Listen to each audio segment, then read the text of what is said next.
a podcast about product management, user experience design, technology, and more. This is Product by Design.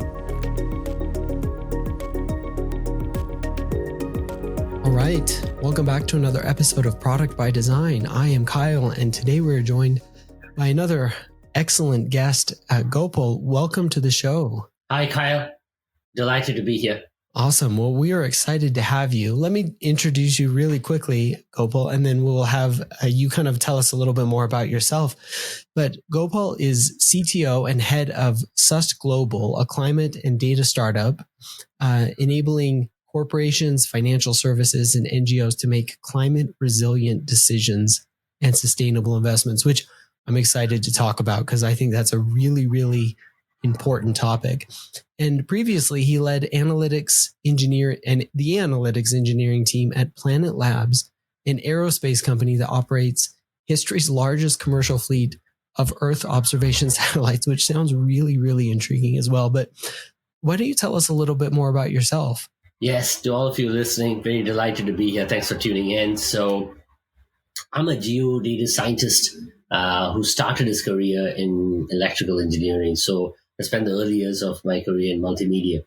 And around 10 years ago, got really interested in the application of deep learning and AI-powered techniques in the space of computer vision and on rich geospatial data sets.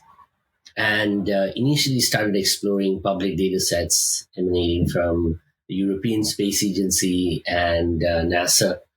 And through a serendipitous sequence of events, ended up leading the analytics engineering team at Planet Labs. So Planet operates the largest constellation of Earth observation satellites, and for medium resolution imagery. And through their constellation, they have products which are almost like weekly and monthly mosaics of the world. Think of it as Google Earth every month, and that just created a fair bit of like rich imagery. So one of the things my team helped stand up over there were rich value-added insights that provide time series as well as summarized analytics and insights to audiences where there was no native geospatial data transformation expertise. So the ability to get insights from Earth observation data without being an Earth observation expert was what we focused on. And along the way, the last few years, I got really interested in the changing climate and how that's impacting human activity, urban activity, and nature-based capital. And remote sensing seems to be, I've always maintained this worldview that remote sensing is one dimension which is more on the historic side, telling you what happened in the past. And climate modeling is where the expertise around what happened in the future resides. So bringing those two worlds together, frontier climate modeling for forward-looking predictive analytics and remote sensing derived data and insights for historic and retrospective analysis through a common shared set of primitives on the compute side is what we've stood up as a product and we are selling in the market today. So that's been the inspiration so far. Awesome. I'm excited to talk more about those because I think that it's a really, really interesting topic and probably a lot to dive into. But before we do that, why don't you tell us a little bit more about what you like to do outside of the office when you're not, looking at data modeling or any of these things that we're kind of going to talk a little bit more about. Yeah, outside of work, we live in like a very rich environment here in the Bay Area, in the San Francisco Bay Area in California, United States. So being out in nature is something I definitely enjoy. I feel like I get my best ideas there. And over the course of the last few years, been taking up more of like water sport related activity and sports like tennis, racket sports like tennis and squash. Those are things that I play. So those are some of my non-work related pastimes. Have you gotten into pickleball? I know that that's a growing popular sport across our area, but I don't know if that's gotten popular in the Bay Area yet. It's getting more popular here. So I'm seeing more and more venues where folks are playing pickleball. I personally haven't picked it up much. Well, I've even seen like a whole bunch of news articles in the growing popularity of it. So I'm interested in just how popular it is across. But I am also a tennis player. That's probably, of all the racket sports, my absolute favorite, and I'm definitely the most passionate about it. So that's a super great one. My son and I, when it's warm out, like to play tennis. That's probably our favorite one. So that's a great one. I want to dive in a little bit more to some of the things that you mentioned about your background and what you're working on now, some of the things you have been working on in the past. But maybe you can start by telling us a little bit more about Sust Global and how you're using data to help companies understand climate risks and incorporate those into their modeling and opportunity analysis, because that sounds really interesting. You know, how you're incorporating both, past information and future modeling in order to help companies and organizations make decisions in order to both help prepare them and maybe identify opportunities. So maybe you can tell us a little bit more about that. Yeah, absolutely. So, today more than any time in the past, there's a tremendous awareness in terms of what the climate is doing to the physical systems and to human activity. And that broader understanding has led to the desire for, broader awareness has led to a desire for greater understanding of how climate impacts businesses. One of the big drivers of the last of increasing use of climate-related data and analytics in the corporate landscape has been regulatory or voluntary reporting amongst organizations, largely driven by the TCFD, or the Task Force for Climate-Related Disclosures, and recent directives from a few world governments in terms of how physical risk is reported to the public when it comes to aspects of the business. So before I get into specifics, I feel like there are three dominant use cases that we love to enable teams with. The first one is reporting. So if you want to report on the risk to your business and your tangible assets on the ground to the changing climate, and channel that to your stakeholders and your investors, these regulatory or semi-regulatory frameworks help you on that. So we enable that capability. The second one is second use case is around risk management. So once you know the risk, how do you manage that, and how do the steps you take towards managing the risk actually manifest into improvements in terms of your risk profile and reduction of your risk exposure. And the third use case is around new products. So across different aspects of nature-based capital, real estate, as well as financial products, we are seeing the desire towards creating climate-informed products and climate-aware business decision-making. So those new products and new instruments can use clean, validated data into how they model workflows. So that's the third use case or third outcome.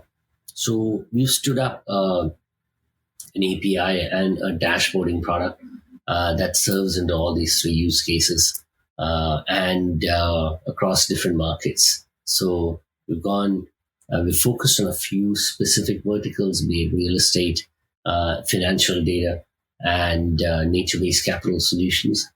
And in all of them, there is a desire on these three dimensions, which is report on risk, manage potential financial loss and exposure, and create new capabilities that previously didn't exist. Got it.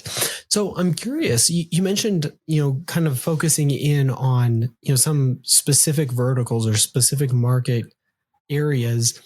How do you go about identifying, those verticals or those market areas that, maybe you want to focus on first? Because I assume that, each probably has, specific needs or, specific things that they're focused on.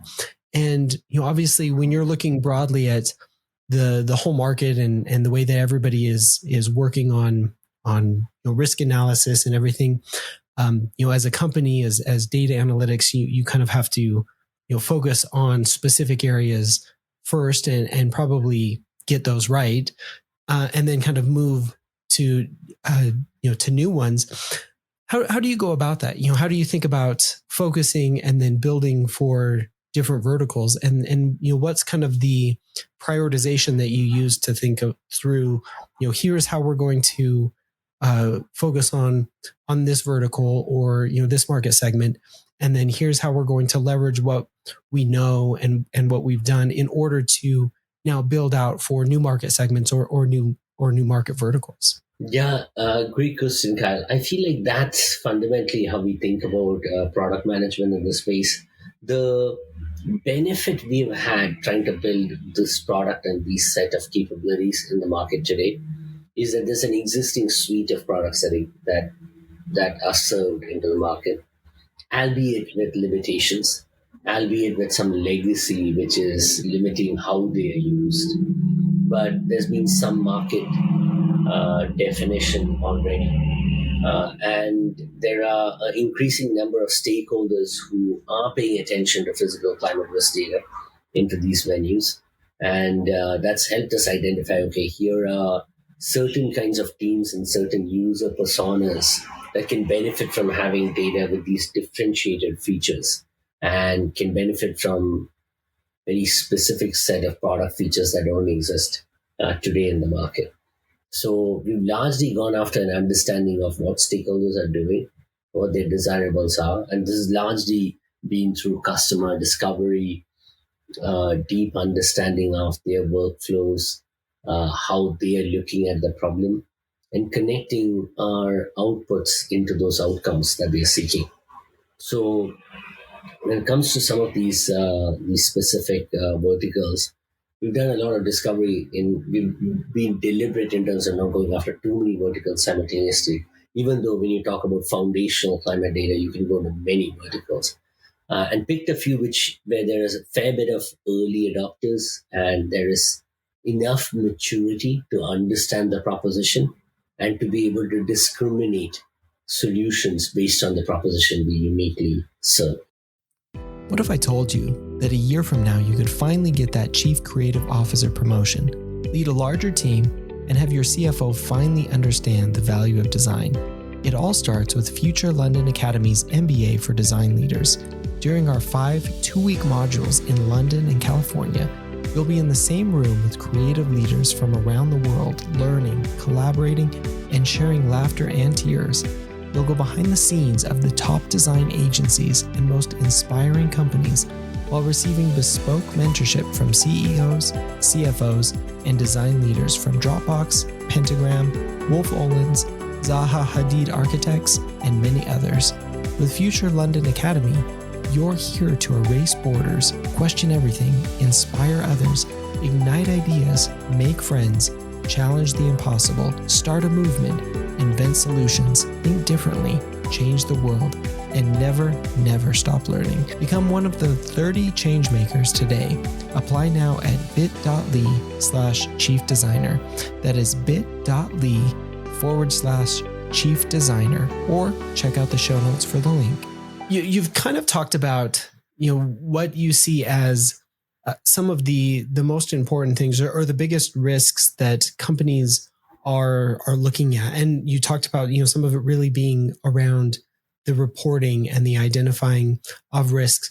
Are those some of the main risks that you're seeing, companies looking for right now? And are there other climate risks that, companies are either thinking a lot about right now, or that you think that companies should be thinking about in addition to, some of the reporting risks and the regulatory risks that you're either prepping for or that you're helping, companies really think about using a lot of the data and the analytics that you're helping put together? I feel like the number one thing I often tell stakeholders and our partners is, the risk when you think about climate related impacts, you need to start thinking about it more holistically across ecosystems and across supply chain, because you might not be directly impacted in terms of your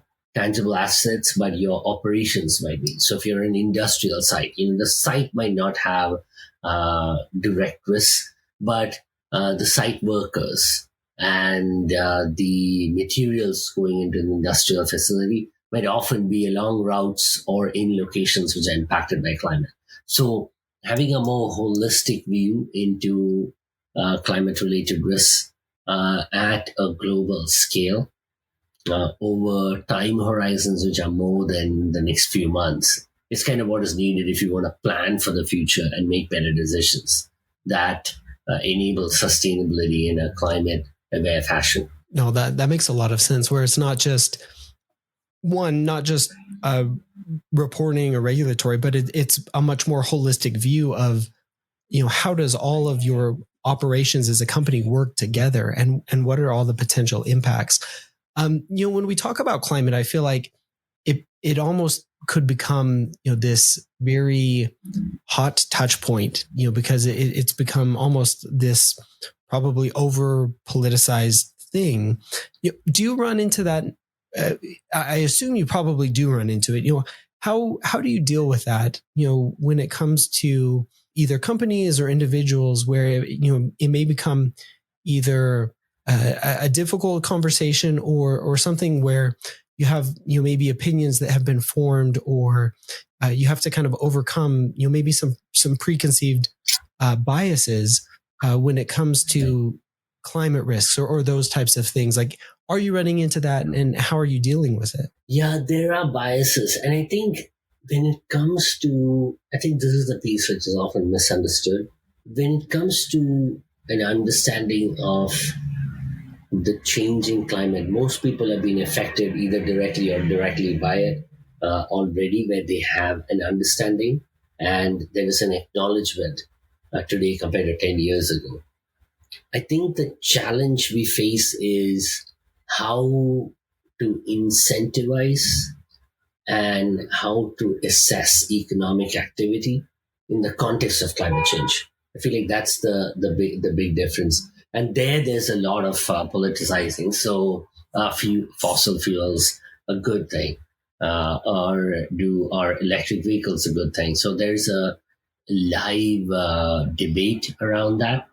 But we've been to some extent insulated by it because we are largely serving physical climate risk data and analytics to a range of different verticals where they've seen it impact their bottom line. So it's no longer a debate on whether the problem is real. It's often a debate around how to solve it and how to account for it and how to think about time frames when it comes to risk adaptation and risk mitigation. Now, we're more and more, well, I think we're very, very deep into the age of, machine learning and AI. And it's something that obviously we've been talking about for many years, and is definitely very recently, coming again into the news with a lot of advancements in AI technology and things that are becoming much more common use.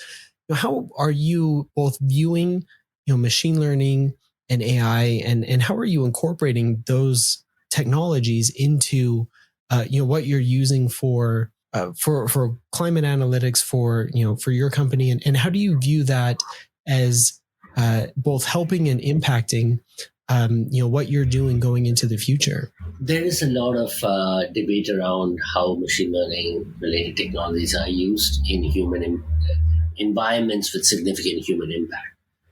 We benefit from the fact that inherently climate data or climate is a data intensive problem. It requires a lot of compute power, a fair bit of storage, and in environments like that, it's just not humanly feasible to pass through the entire data to a bunch of analysts. So machine learning can help, and machine learning powered analytics can help. the way we have had success characterizing our machine learning outputs is along with predictive capabilities, also surfacing the tolerance or the uncertainty in the predictions that help a stakeholder make a very fair assessment of what they can do with the predictive analytics. And in climate in particular, I think that's very important because there's a lot of uncertainty. And unless you take longer time horizons, it's hard to make very accurate predictions in very localized contexts. And that's how we've approached it, because we've come into climate analytics from the standpoint that having regional or country level assessments are very limited. What a business cares about is what's the risk to my group of assets, my sites and my offices and my facilities. And those are points in the global context. So when you make assessments at a highly local setting of climate related risk, you need to, in order to preserve the accuracy of the system, you need to go to longer time horizons. In a sense, you're trading off space for time. And that's how you get to higher precision machine learning derived capabilities. Right. I want to touch on that. Touch on a few things that we've talked about a little bit more too. Building off of both that and what we were talking about a little bit earlier, in what do you see as the ideal output, bringing all of those things together? So, you have some of the predictive things that you're building as far as the analytics, and then all of the output that you're helping to provide to stakeholders and to companies. What do you really see as the ideal outcomes that you're hoping to drive from all this information? So as you're helping to create a lot of these the analytics and the information, and hopefully helping to kind of paint this holistic view, what is it that ultimately you're hoping to help drive as far as some of the outcomes for some of these companies that you're helping to provide this information to, and as well as the individuals that you're working with? Yeah. So I would say, primarily it's driving a shared understanding through data into impacts, into exposure, into financial impacts, and into potential resilience-based measures. The eventual output is, we want to enable every business decision to be climate informed over the next 10 years. And towards that end, we're working with the early adopters in the space where financial decision making is happening. Because when decision impact the bottom line, that's the easiest one to influence if you have the right data and the right motivations with clear actions. So the ideal state would be where business decisions have the necessary tools and the data and the analytics towards making informed decisions, and the understanding is common. It gets distilled down to, the new knowledge gets distilled down to pervasive knowledge where everyone understands, okay, this is kind of what the metrics mean. This is what exposure means to a property and means to a business and means to a community at large. Right. Really driving some of those like bigger outcomes as far as both the shared understanding and then, what we can do with some of that shared understanding and the change that can really be.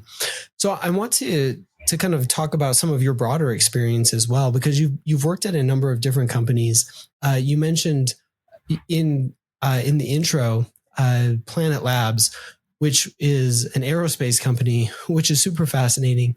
And then obviously you've been at a number of other companies as well. I'm interested in, some of your broader experience. What has been, some of the, over your career, some of the key things that you have learned, both, building up companies, building up teams, and some of the, I guess, the key takeaways that you've learned across the space of your career that have both helped you in what you're doing now and helped you both build your current company as well as help form some of the teams that you've been on. Yeah, I would say, my experience has always been coming in from products and from engineering into the business aspect. And that's a fairly direct connection to make because products are like the engine that drives businesses forward and help them grow. And all other functions connect very aggressively into that, be it marketing, be it sales. Many of the times, marketing is the product, and the product enables the marketing function to be highly effective.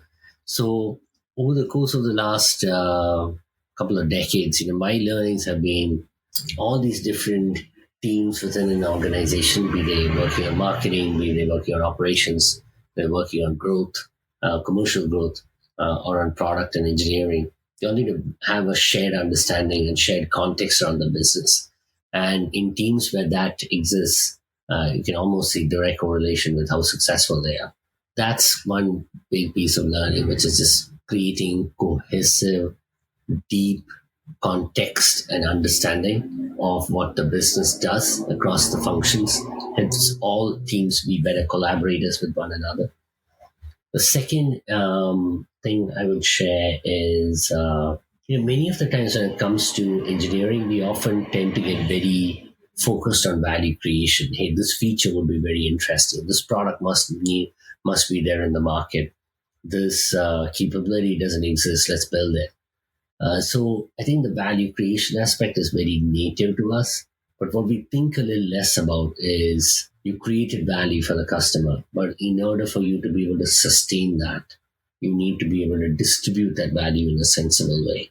And that's normally a function of partnerships, growth, marketing, the kind of deals you originally work with, the first few people who drive value from your product and your offering.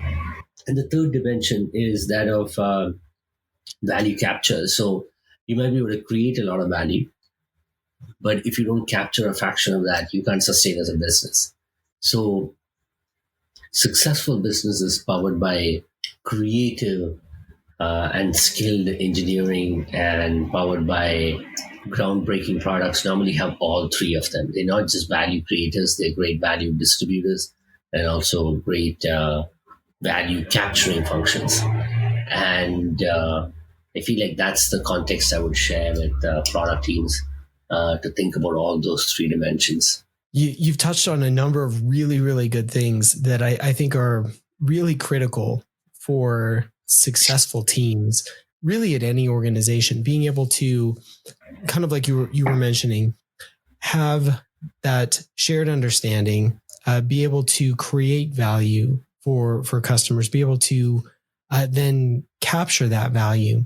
As you've gone about creating teams, working with teams, how have you both seen really good teams operate, and then how have you helped teams at various companies kind of develop a lot of those qualities, from being able to develop a lot of that shared understanding, being able to deliver the right value, and then being able to kind of capture that value as well as you're really creating a lot of value for users, so that you're having the right balance. What are some of the things that you've seen be successful in helping to build up these things, both on a product team level as well as a company level? I would say from a product team level, it's just enabling product and engineering functions to be very close to each other and working as one team, and being the glue for other aspects of the company. Because a big part of their role is enablement. Like, no one understands the science or the tech as well as the engineers and the scientists do. But if other functions don't understand it, like the marketing team doesn't understand, they can't write copy. They can't find the right kind of venues into which to channel the message. They can't be genuine in how they present the voice of the customer and um, the salient features of the product. So I would say that's building close relationships is one thing. That's something I strive to get right within organizations. And then I would say that touches into both product as well as like company level functions. Secondly, getting the voice of the customer directly channeled into teams can be very inspiring and can also be very idea generating, because sometimes the product teams don't have the best ideas, but if they facilitate the flow of information and the flow of signal from the customers downstream to the engineering team, it can lead to a lot of aha moments that lead to new features, that lead to greater value creation, and through that distribution and through that capture, which enables the company to succeed. Yeah, absolutely. I've have also found that bringing in the voice of the customer and however you're able to do that being one of the most important and one of the most successful things, whether that's partnering with customers, whether that's going to the customer, bringing the customer in, however you're able to do that, but making sure that you're hearing them and listening to them as frequently as possible, because ultimately that is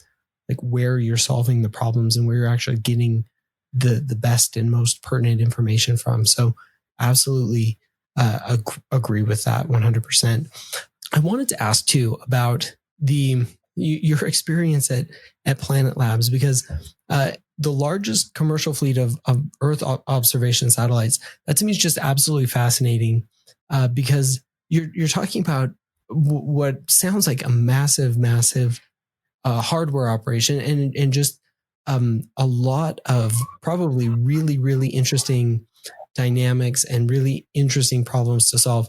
Can you tell us a little bit more about your time there, some of the challenges that you faced, and both how that is similar to kind of what you're doing now, and maybe some of the different challenges that you face both working at an aerospace company and probably, I'm presuming, working with a lot of hardware and software together?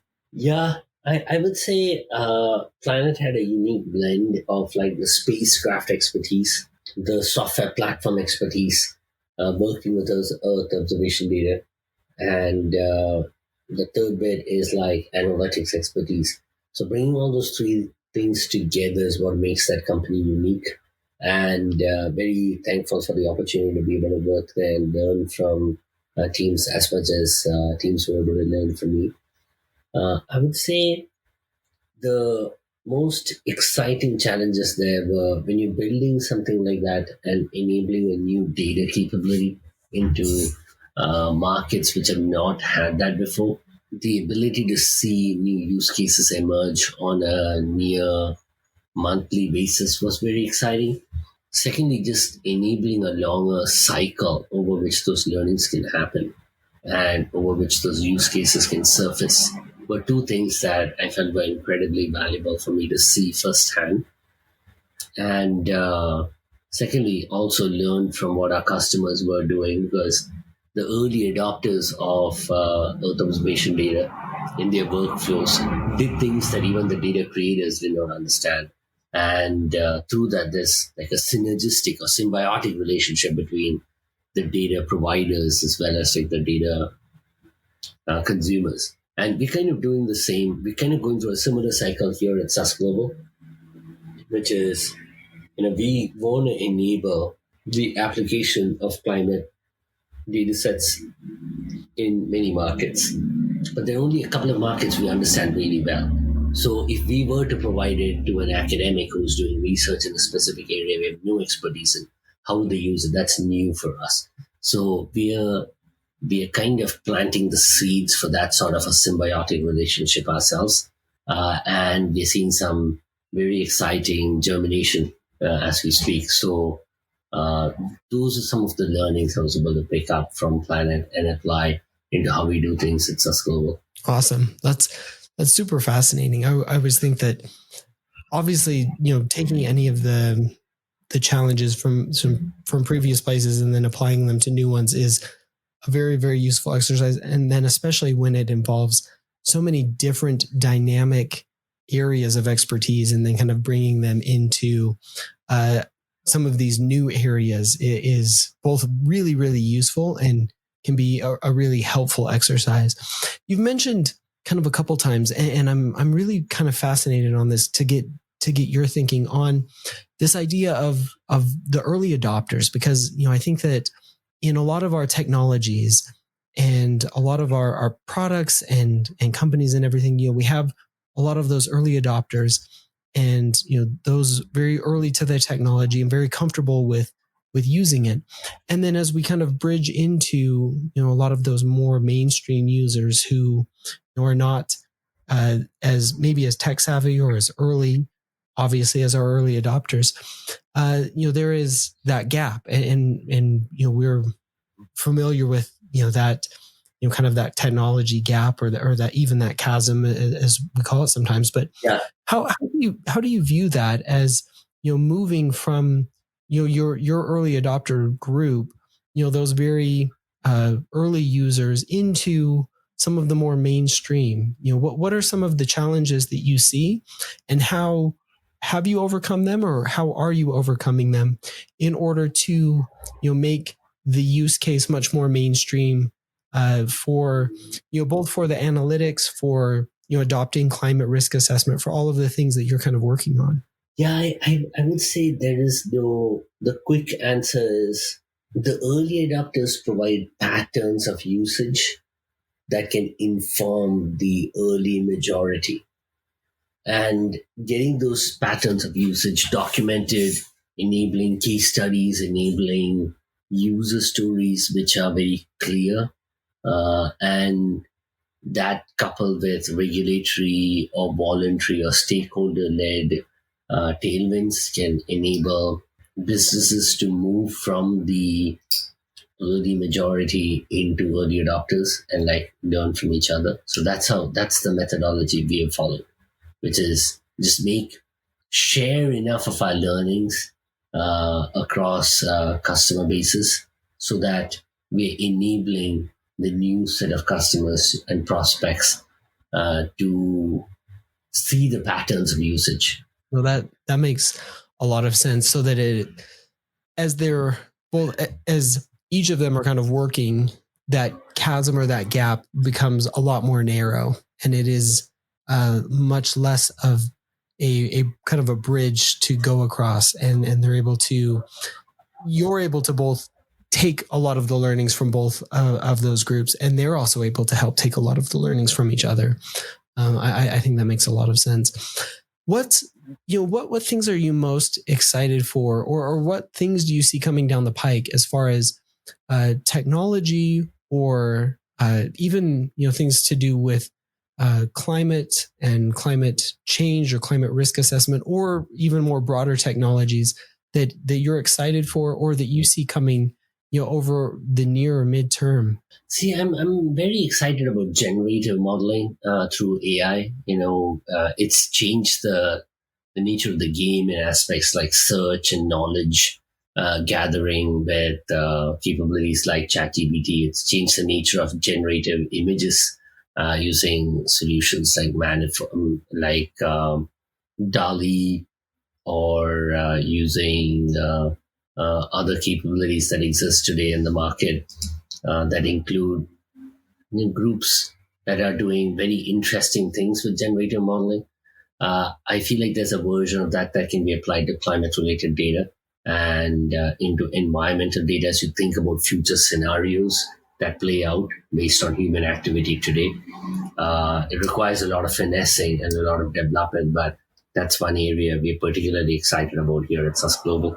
That's a super exciting one as well. I think probably most of us in the technology space right now are super, super excited about a lot of the possibilities there. I know I have been both using and exploring a lot of the potential in a lot of those areas, just in my own personal space and professional space. And it feels like we've made a very interesting and intriguing leap, and we're just at the very, very forefront of what is possible right now. And I think we're all just trying to figure out what is possible right now, and what comes next. And feels like a very, very exciting time for what is coming next in so many different areas. And I don't think any of us know exactly, but it definitely feels like we're at the the cusp of a lot of new things right now. So yeah, that definitely agree. What advice would you have for somebody just starting out or early on in their career, or looking to kind of level up in data analytics, or in any of these types of fields? I would say understand users and customers, and I would say keep learning, because the space is so dynamic. There's just so much changing. So make learning fundamental to how you operate, how much, despite the expertise that you build up over time, and keep talking to the real world as you think about your modeling, because models are developed in the virtual world but deployed in the real world. So you need to bridge that gap, and oftentimes it's the data scientist or the data and the machine learning engineer or the modeler who's in the thick of that. Gopal, it has been an amazing conversation, and really, really appreciate all of your insight and the time that you spent with us. So thank you again for everything that you have shared with us. It has been a pleasure talking to you.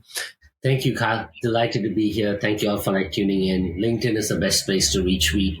We're always seeking the best talent to work with us on working on these frontier problems at the intersection of Earth observation, climate modeling, as well as financial services. So if you're interested in any of the open roles or our products and services, feel free to reach out on LinkedIn or reach us through our website. Perfect. And we'll put all those links in the show notes. Thank you so much, Kyle. Have a good time. Thanks. And thank you, everybody, for listening. We'll talk again next time. Thanks again for listening. If you like the show, be sure to follow or subscribe on your favorite podcast app. You can follow the show on Twitter at prod_by_design. That's prod_by_design. You can follow me at Kyle Larry Evans on Twitter as well. If you want more product conversation, check out my newsletter, Product Thinking, at productthinking.cc. You can follow me on Medium at Kyle Larry Evans as well, or check out my Medium publication, Product by Design. Thanks again.